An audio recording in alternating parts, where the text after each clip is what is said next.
जी अस्सलाम वालेकुम दोस्तों ਨੂੰ ਅੱਜ ਫਿਰੋਜ਼ਪੁਰੀ ਪੱਠੇ ਦਾ ਸ਼ੌਕ ਕਰਵਾਵਾਂਗਾ।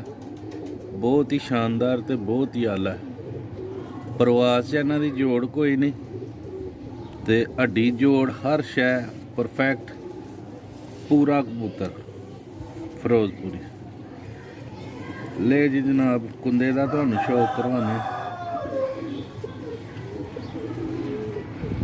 माशाल्लाह बहुत ही कमाल कबूतर है।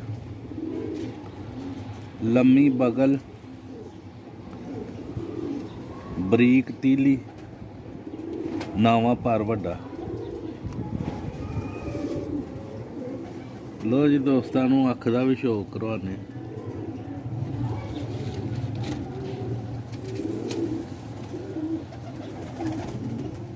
सही जूम कर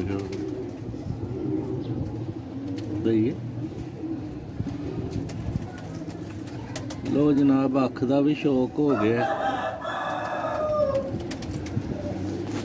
टेल का भी शौक कर लो। फुटेहार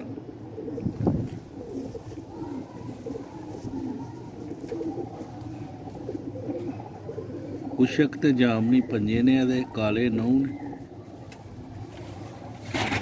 दूसरे पल्ले का भी शौक करवाना।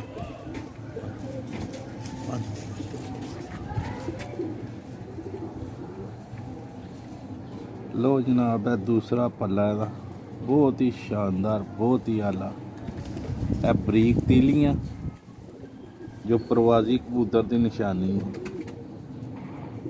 बहुत ही अच्छे ब्रीड दे विच ने।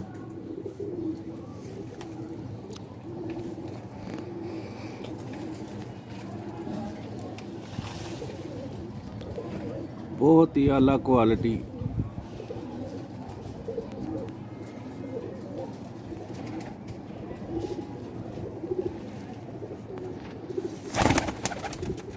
अगे होके क्लोज कर।